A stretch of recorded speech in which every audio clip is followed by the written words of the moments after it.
안녕하세요. 대치동 내부 고발자입니다.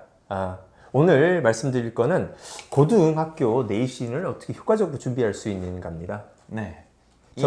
전문가신 우리 남기정 원장님 얘기를 좀 들어보고 싶네요. 네. 이제 이야기도요. 실은 요청을 받고서 이제 저희가 만들게 된 영상이고요.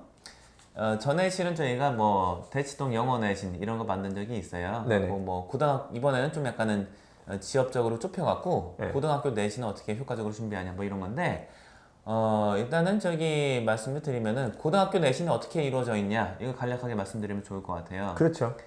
일단은 뭐 범위가 넓어요. 내신 시험인데 시험 범위가 굉장히 넓어요. 중학교 때 시험 범위랑 비교를 굳이 하시자면은 5배 내지 10배. 10배에 가깝죠. 그 정도로 보시면 10배보다 더 나올 때도 네, 많은데. 많아요. 네. 가끔 가다가 한 15배, 20배 이 정도 될 때 많죠. 네. 그 정도의 시험 범위를 갖고 있는 시험이니까 생암기 이런 거 안 돼요. 생암기로 어떻게 저기 시험 기간에만 열심히 해갖고 시험 잘 본다. 이게 암기력이 좀 되는 애들은 중학교 때까지는 어느 정도 될 것 같아요. 근데 이제 고등학교 때는 어림도 없는 소리다. 아직 못 봤어요. 이걸 하면 제가 인정한다. 암기력. 진짜 인정합니다. 인정합니다. 한 달 줄 테니까 지문 40개 토시 하나 틀림없이 외워봐. 이거 가능하면은 인정. 인정. 그런 시험이죠. 그래서 그게 구성은 교과서, 부교재, 모의고사, 학교 프린트 요 4가지 범위에서 출제가 된다고 보면 되겠죠. 네네. 부교재라는 건 뭐냐면은 시중 그 수능 타겟팅한 문제집 있어요. 시중에서 나오는 문제집을 학교의 시험 범위에 집어넣는 거. 네네. 그런 거나 아니면은 EBS 수능 특강 같은 거를 학교 시험 범위에 집어넣는 거죠. 일반적으로 고1 때까지는 시중 문제집을 많이 부교재로 쓰고요. 고2, 3 때는 저기 수능 특강 EBS 시리즈 맞죠. 이런 걸 많이 써요. 그렇게 보시면 됩니다. 그리고 요즘에 조금씩 점점 더 늘어나는 건 뭐냐면 이제 어학적인 것들이 많이 추가가 돼요. 그러니까는 어학원이나 영어 학원에서 가르쳤던 그런 교재들이 점점 들어가고 있어요. 말씀드린 뭐 테드 시리즈라든가 아니면은 영어 소설, 아니면은 산문 그런 책들 그런 호흡이 긴 책들이 조금씩 더 들어가고 있다. 그것도 주의하실 필요가 있다 봅니다. 그렇죠. 저기 그 테드 토크랑 그 뭐였죠? 저기 죽어가는 교수님. Tuesday with Maureen.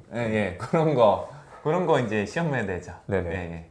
그 옛날에 저기 그 조이러 클럽 이런 것도 시험에 냈었어요. 그렇죠. 그런 것도 많이 나오니까 변수가 많다. 이런 거고. 그럼 이제 실제적으로 준비를 어떻게 하는 게 좋은가? 효과적으로 할 때 저는 이제 제가 학생들한테 하는 말을 전해드릴게요.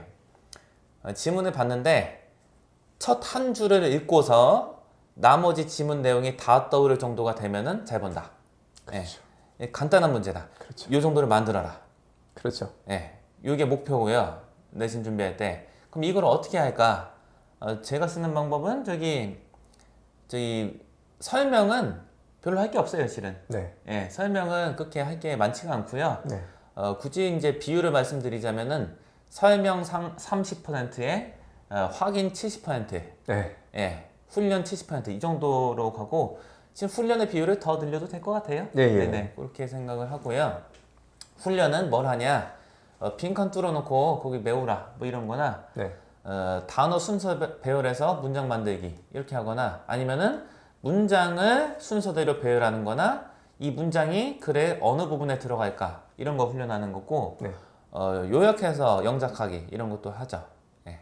그 정도 훈련하는 게 되고 뭐 주요 문법 같은 것도 정리를 하는데 문법은 실은 고등학교 때 되면 범위가 없어요. 다 나온다 보시면 돼요. 이렇게 하고 그래서 요거의 훈련의 목적이 뭐냐 그걸 이제 간단히 말씀드리면은 지문이 있으면은 첫 번째 지문의 내용 아까 선생님이 말씀하신 대로 딱 보면 이 지문이 어떤 내용인지를 파악하는 게 첫 번째 목표고요. 두 번째는 만약에 이것이 한글로 주어졌을 때 문법에 맞게 똑같이 영작을 할 수 있느냐 없느냐 그런 문법적인 능력과 작문 능력이 있느냐 없느냐를 만들어주면 그 두 번째 완성 단계예요. 아마 1번과 2번을 다 하면 100점에 도전할 수 있다. 저는 이렇게 봅니다. 그럼 가장 중요한 건 뭐냐? 내신 이제 시험 준비할 때 가장 중요한 건 뭐냐?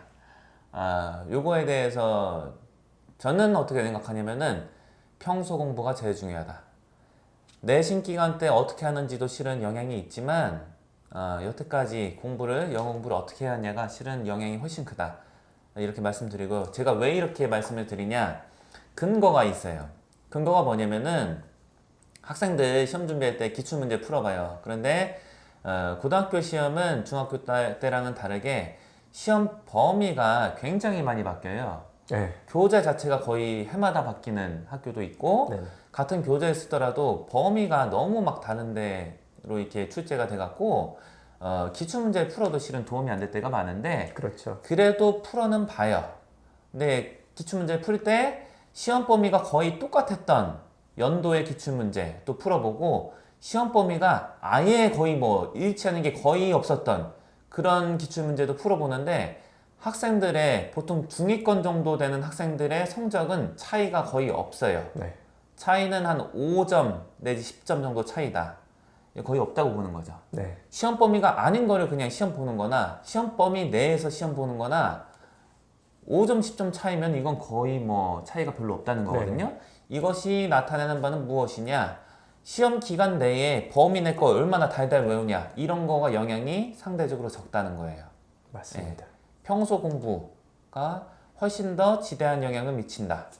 이렇게 판단을 합니다. 네, 그래서 기본 영어 실력을 판단하기에는 좋은 시험들이다. 저는 이렇게 봐요. 네네. 그리고 아까 선생님이 말씀하신 것처럼 어떤 학생이 그냥 보면 50점을 맞는데 준비를 열심히 하면 65점 정도 맞을 수 있다. 네. 이렇게 판단을 하시면 돼요. 그래서 내신 준비를 3주 정도, 4주 정도 하는 것은 기본 자기가 맞을 수 있는 점수가 70점이라고 하면 그 자기가 맞을 수 있는 70점까지 밀어 올려주는 것이죠. 준비를 안 하고 들어가게 되면 이제 50점을 맞게 되니까. 뭐 이렇게 보시면 됩니다. 네. 그런 거고, 가끔 가다가 좀 이제 안타까운 그런 사례를 볼 수가 있는데요. 뭐냐면은 학생도 그렇고 학부모님도 그렇고 너무 급해요. 그래갖고 이제 저희한테 뭐 상담, 문의를 주시는데, 이 아이가 지금 내신이 뭐 30 몇 점 나왔다. 다른 학원에서 공부를 했는데 30 몇 점이 나왔다. 그런데 중학교 때는 애가 적어도 80점대는 나왔는데 이게 말이 되냐? 이렇게 학생이랑 같이 문의를 하세요. 그럼 이제 제가 실은 조심하긴 하지만 말씀을 드려요. 그런 경우가 굉장히 많다. 중학교 때 80점 턱걸이 마인드로 평소 공부 소홀히 했으면은 고등학교 때 30점대 나오는 거는 비일비재하다. 그런 경우가 진짜 수도 없이 많다. 그리고 그런 학부모님들이나 학생들이 요구하는 게 있어요. 그러면 여기서 학원에서 공부하면은 이 학생을 90점 이상으로 만들어줄 수 있냐? 저는 이제 말씀을 드려요. 그런 거에 대해서는 이번 만약에 한 달 동안 내신 기간에 저희 학원에 처음 등원해서 한 달만 같이 공부하는데 30점대 아이를 90점대로 만들어줄 수 있는 거는 장담 못한다. 아마 좀 힘들 거다. 이렇게 말씀을 드려요. 이 내신 공부라는 거는 실은 뭐 한 달 범위 내에서 어떻게 해갖고 되는 게 아니다. 너무 급하게 생각하시면은 그런 거 찾아서 돌아다니시다가 시간 낭비를 더 많이 할 수 있다. 이런 말씀을 꼭 드리고 싶어요. 예. 좀 이해를 쉽게 도움을 드리면요. 그러니까 저희 세대나 혹은 고등학생 자녀분을 둔 우리 부모님들 세대의 영어 학습, 고등학교 그 당시에 고등학교에 나왔던 문제들을 생각하시면은 이해를 하실 수가 없어요.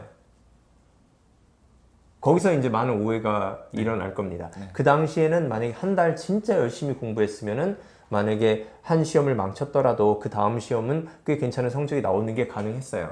하지만은 지금 대치동 근처에 있는 학교들에서 아이들이 보는 고등학교 내신 시험은 그런 시험이 아니에요. 제가 어떻게 느끼냐면 시험지를 딱 보고 있으면 그래, 이 영어 실력을 판단하는 시험이구나. 그리고 아까 말씀드렸다시피 자꾸 어학적인 요소들이 고등학교 시험에 들어오고 있어요.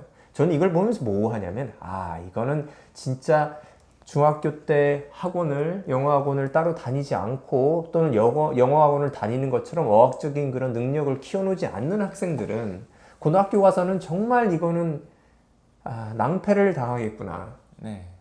그래서 중학교 때 이제 100점 맞고 99, 95점 맞고 하나 틀리고 이런 학생들이 고등학교 올라가서 고전하는 걸 너무 많이 보니까 왜? 고등학교용 그 영어를 공부를 준비를 안 해놓잖아요. 네네. 그러면은 정말로 힘든 거예요. 네. 그래서 그렇게 좀 이해를 해 주셔야지.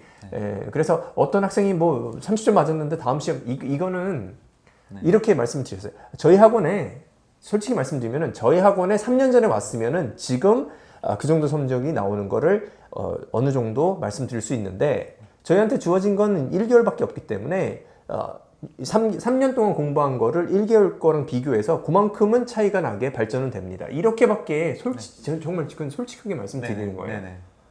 그래서 절대적인 시간을 이기기가 참 어려워요. 영어라는 맞아요. 다른 공부도 그렇지만 네. 예, 그래서 그거를 좀 생각을 하셨으면 좋겠습니다. 네.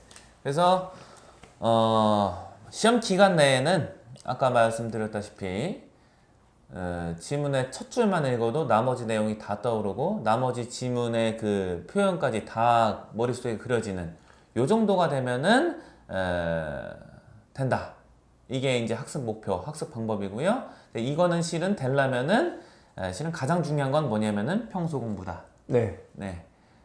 고등학교 내신을 효과적으로 준비하는 방법은 장기간에 거친 평소 공부 이렇게 네. 말씀을 드립니다. 그러면 이제 이 시험을 고등학교 내신 시험을 준비할 때 학원이나 과외 선생님들의 역할이 어떻게 되어야 할까요? 요거에 대해서 이제 제 생각을 먼저 말씀드리자면은 학원이나 과외 선생님의 역할은 내용을 설명하는 것도 역할이긴 하지만 그거의 비율은 상당히 적다. 그게 미치는 영향이 그렇게 크지 않다. 좋은 선생님은 내신 시험에 있어서 어떤 선생님이냐라고 판단을 하냐면은 이 학생이 무엇이 약한지를 파악하고 그거에 대해서 조치를 취해줄 수 있는 선생님이 좋은 선생님이다. 이렇게 생각을 해요. 이 조치라는 건 만약에 이 학생이 뭐 예를 들어서 문법을 이해를 못하는데 그냥 감으로만 하고 있다. 하고 약간은 응용되는 거는 전혀 해결이 안 된다. 이게 파악이 되면은 그거에 필요한 방법을 알려주고 이렇게 지도를 해주는 거예요. 만약에 이 학생이 뭐 저기 어휘력이 부족하다. 뭐 저기 동의어 같은 거 별로 모른다. 응? 동의어 같은 것도 많이 요구되잖아요. 시험 볼 때. 그러면 그걸 따로 이제 정리해서 알려줄 수 있는 선생님. 이런 선생님들이 좋은 선생님이고 학원이나 과외 선생님들이 해야 될 역할이다. 뭐 이렇게 봅니다. 네. 그래서 이제 선생님은 이제 판단 말씀하신 거고요. 근데 저희들은 일반적으로 판단을 하면 학생들이 뭘 해야 되니까 지도를 계속 하는데 지도라는 부분도 설명을 해드릴 필요가 있을 것 같아요. 네네. 약점을 파악을 하고 그 약점을 극복할 수 있는 뭐 문제풀이라든가 아니면 어떤 훈련을 통해서 이제 극복할 수가 있잖아요. 그 훈련을 이제 시키고 그것을 확인하고 그것을 이제 인도하는 그것이 이제 선생님의 역할이죠. 그렇죠. 그래서 내신 공부할 때 똑같은데요. 선생님이 뭐 많이 하면은 그건 효율이 떨어지고요. 학생들이 무엇인가를 많이 하고 이제 주의를 기울여서 뭔가 시간을 많이 보내고 그게 이제 실질적인 내신 성적의 향상이죠. 오늘은 이 정도로 마무리 짓도록 하겠습니다. 감사합니다.